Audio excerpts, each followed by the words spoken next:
Hi, my name's Teresa, and I'm just going to show you real quickly how I packed my bag for a backpacking trip. So, here's my backpack. It's a Z-Packs Arc Haul.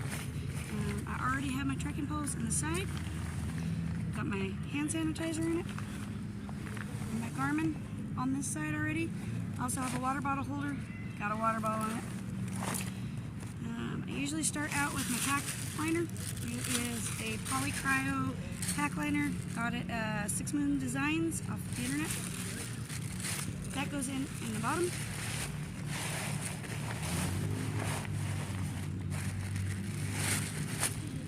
Next, I usually take my pillow and my pajamas. I don't know if you watched some of my other videos. This is just some yoga pants, long sleeve shirt. I do have some alpaca socks. Those are my sleep socks that only stay in my sleeping bag and in my tent at night. They keep me warm. I've got some extra underwear. I also have another pair of Smartwool socks and some Injinji socks. And the Injinji are like the toe socks, so if you have creek crossings, it kind of helps so you don't get blisters. So I put it in a Ziploc bag. I generally speaking try to squish out as much of the air as possible. This is just like extra protection. It's inside of a water resistant backpack in a big bag in another little bag. I just like to have it extra protected. I like to wrap the pillowcase around it, and then this kind of goes at the very bottom, and then on top of this I will put my sleeping bag, and then that way I've got a couple of inches just in case something leaks and there's some condensation in my backpack while I'm hiking. I've got a little bit more before I get to my sleeping bag because I really don't want my sleeping bag to get wet. So this kind of goes across the bottom. So when I'm packing my bag, I stand it up, put that across the bottom of the bag. Next, I got my Thermarest Vesper sleeping bag, and I'm going to stick this in here. I have stuffed the sleeping bag portion of it into its foot box, and inside of this, I'm going to put all of my like ditty bags. These are all my little random items, and they're going to kind of mush down inside my bag. I try to keep the majority of my weight towards my back, and you want it kind of in the middle of your back. That's where you want to keep the majority of your weight, so you're a little bit more stable. If you get too much to the top, you're going to be top heavy. Too much on the back, you're going to ride too much on your hips. It's just not good. So this goes down inside, and there's a little mushing. You'll notice I don't have it in the stuff sack. This is a 900 fill down, so it squishes a lot. It's just a matter of kind of getting it in there. And by not putting it in a stuff sack, it'll kind of squish itself around. And it kind of fills in all the gaps of your sleeping bag. So once I kind of get it in there, I just mush it into all of the corners. Just kind of shove it down in there. I mean, I don't want to rip my sleeping bag by no means, but I kind of just shove it in there, fill all that extra space. Now I grab my ditty bags. And those all, like I said, as far to the back as possible, and then just kind of shove them down into those corner pockets. The Anker, or the Inu battery pack weighs a ton. That's definitely in the middle. My nebulizer, and I don't know if I showed this in the other video, managed to pick this up off of Amazon. It's a wonderful little, like, small nebulizer for anybody who's got some breathing problems. It's got a little cap on it. So, super small, runs off of batteries, keeps you going. So yeah. Cringe a little because of the backpack weight, makes my backpack a lot heavier, but whatever, you gotta do what you gotta do, I guess. So, apparently breathing is important. So, that goes in there. That kind of gets shoved down in there.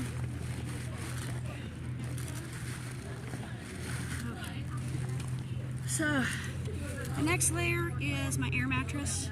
Now in the morning, I roll it up in the morning, kind of squish out as much air as you possibly can, because you don't want to have like too much like fluff in your bag. But then once I squish it up, I actually kind of just unroll it, and I unroll it flat.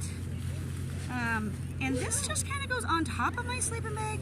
It gives me yet another layer of some sort of protection before I hit my sleeping bag, because that's my important stuff. So that kind of goes in there. And on top,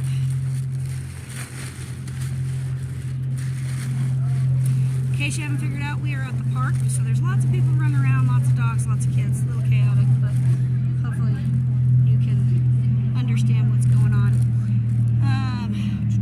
So the next thing that I usually, well, it's not really the next thing I usually put in there, but it's just what I'm putting in next. Poop kit. Poop kit, need all the time. That goes right in the front. My cooler cloth, not used yet, so it's going to go in here. Once I use it, then I hang it out on the outside, but that's clean. My umbrella. Love the umbrella. Might end up losing it if I decide I don't like it later, but right now, super light, and it's coming with me. So that goes on the side. I try not to get my pack too packed up until I get my water bottles in, because otherwise you'll get so squished. It's kind of hard to fit your water bottles in your side pocket. So for this trip, I should have 2 of these somewhere. There it is behind me. I'm bringing 2 1-liter Smart Water bottles, and then those go on the side.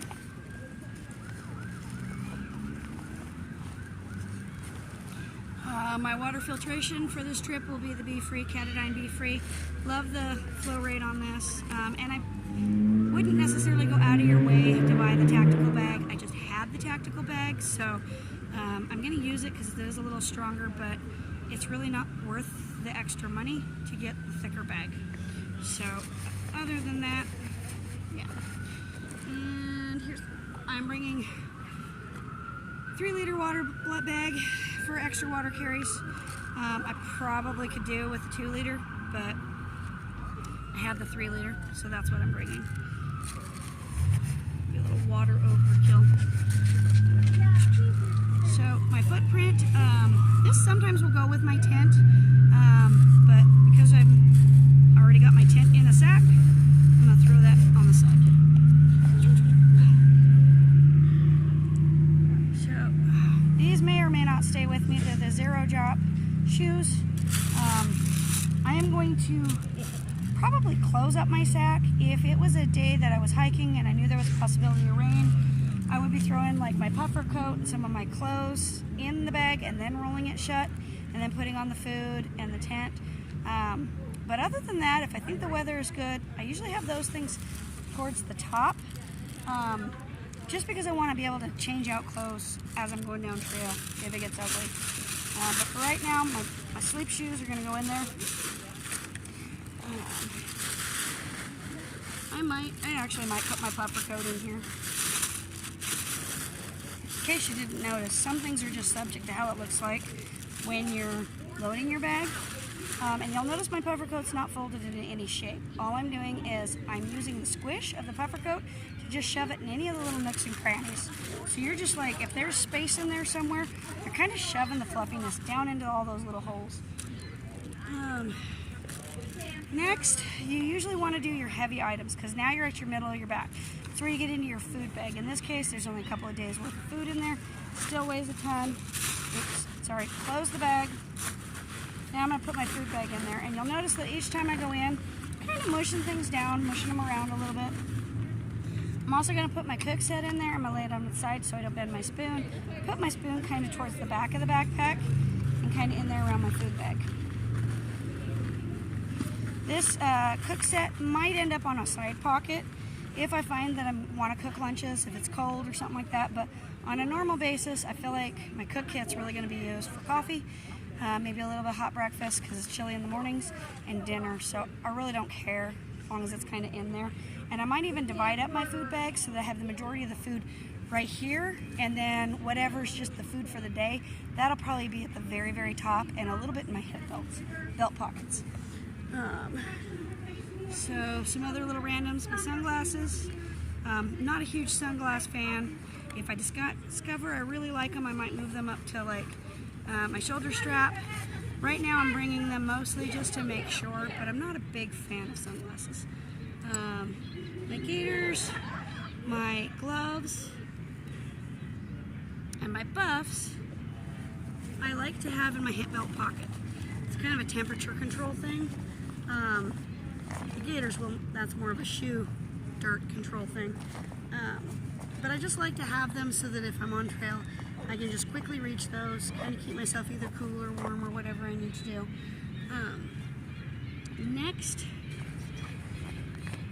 really depends on the mood and the moment. I think this round, I'm going to put my tent, I'm going to put my tent on the outside, just kind of, I think one of the other videos I showed you with my tent on the inside. So I'll show you how I'm going to hook it up when I have a big food carry, my tent's at max capacity. That's when I put just my fleece coat and my sun hoodie in there, and my raincoat. My raincoat, my rain pants, those are always like towards the top. So that just kind of goes in there, Velcro it up. Just getting out the air. A lot of it's just squish from the sleeping bag. And I could squish it more, but the way I look at it is it doesn't bother me for it to be a little bit bigger. Then it's less that my sleeping bag has to unpack it in the day. If I have a really big food carry, then my sleeping bag gets squished a little bit more. Once I get that, I squish it down a little bit from the side, scoop up some of this extra tension, tighten down those side straps a little. And by doing that, it just makes the pack a little bit smaller, puts it closer to your back, keeps your center of gravity where you need it to be. So there's my pack. And now what I'm doing is I'm just gonna roll up my tent inside of this Outdoor Vitals 1/8 inch mat. This is kind of like my day mat. It's what I sit on. It also protects my air mattress at night. If you already watched the video, this is not actually a Big Angus Tiger Wall. I love the Tiger Wall, it's a great tent, but I recently got a Durston X-Mid 2 Pro, so that's what's in it, but the Durston tent does not fit at the bottom of my backpack in its stuff sack. So this stuff sack is a little longer and it does fit. So what I do is roll it up, and somehow I might have to rearrange because I'm feeling my tent stakes.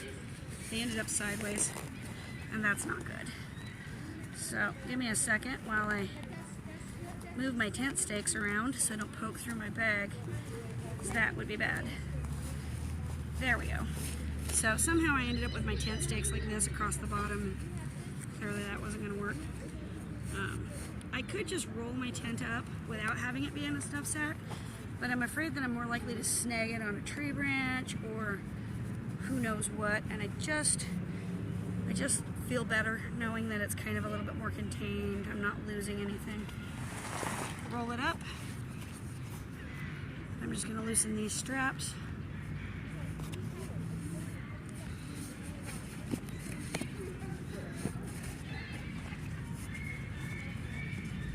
This does put a little bit more weight kind of back more, and I've noticed that if it's a really windy day, you tend to notice the wind a little bit more, which kind of sucks. But if I have a really big food carry and I've got a lot of water that I'm carrying with me, that's kind of how I plan on securing my tent. So my tent, you'll notice, fits nicely in between the straps. Like I said, the stuff sack that it originally came in, it actually only went to here, so I just swapped it out so that way we're covered. If for some reason I have a large water carry, I'm bringing the 3 liter also, because the 3 liter can go across the top and then I can strap it down, which makes it a little bit easier to carry the extra water. So that's the other reason for putting my tent down here, is so that my extra water can be up here. But that's how I pack it for a large food carry, and I need the extra space. Then the tent ends up on the outside. Otherwise, everything as much on the inside of your pack as possible, because you don't want weight and things flopping around. So if you can get it in, it works out better. And that's about it.